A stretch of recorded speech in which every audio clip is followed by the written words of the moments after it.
If you've never thought about cooking with flowers before, you've got to give this recipe a try. Marigolds give the broth for this tortellini a rich tanginess. Then I'll share a little bit about where we see golden flowers in the Old Testament. This is Hungry Theologian, helping you taste and see that the Lord is good. Pick and rinse about a 1/4 cup of marigold petals. I'm using fresh marigolds from our garden, but you can also get dried marigold petals if you're not growing them. I'll leave a link in the description. Heat a tablespoon of olive oil in a large pot over medium heat. Then add 2 shallots cut into quarters and cook for 2 to 3 minutes. Add 5 garlic cloves crushed and 1 lemon cut into slices. Cook for just a couple minutes until everything is quite fragrant. Add 1/2 cup of a dry white wine, 5 cups of chicken stock, and the rinsed marigold petals. Bring this to a boil, then reduce heat to low so it can simmer and reduce slightly for 30 minutes. While that's simmering, go ahead and pour yourself a glass of that wine. After 30 minutes, strain the broth with a fine mesh strainer, then give it a taste and season as needed with salt and pepper. If the tanginess is overpowering, you can balance it with a little bit of sugar. Wipe out the pot, then melt 4 tablespoons of unsalted butter and add your broth when the butter starts foaming. Give it another taste and season as needed. Bring to a boil, then reduce heat to low. Stir in 1/3 cup of heavy cream and simmer for about 5 minutes until the broth is slightly thickened. While this is going, cook about 3/4 pound of tortellini in boiling water according to package instructions. After simmering, add 1/2 pound of asparagus and 1/2 pound of green beans to the broth, both cut into 1/2 inch or so pieces. Cook for another couple minutes until the veggies reach your desired level of tenderness. I like them to be more al dente, where they still have some bite. Then turn off the heat and stir in the cooked tortellini. I think it's great to serve this dish in a large, shallow bowl because it's kind of in between a pasta dish and a soup. Garnish with a little extra virgin olive oil and some freshly grated Parmigiano Reggiano.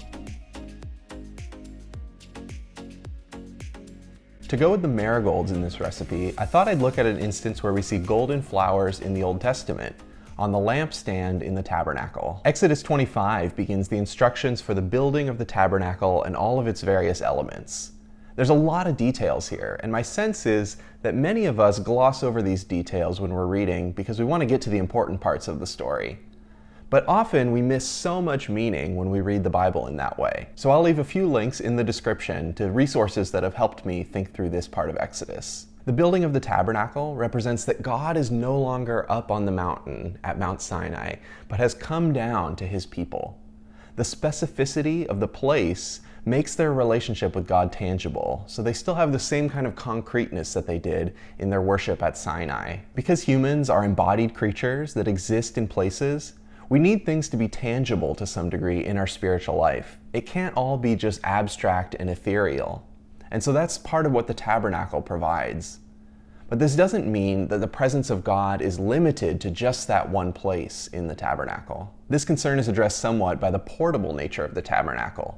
All of these features communicate something about God, and the movement from a stationary mountain to a portable tabernacle represents the presence of God going out into the world. It also reflects that God's people are a sojourning people, never entirely at home in this world, but nevertheless going out into it, shining with the light of God's presence. And this is where the lampstand comes in.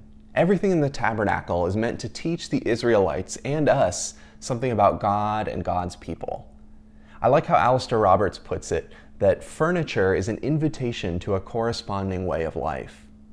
And the lampstand represents the presence of God, the light of his presence shining in the midst of the people. The people of God are called to shine with the light of God's presence, to lift up that light like a lampstand. In the midst of a world in need, the tabernacle orients Israel to their mission of bearing witness to the one true God. How might you be like a lampstand, lifting up the light of God's presence in your community? If you enjoyed this video or you learned something, hit the like button and I'll see you next time.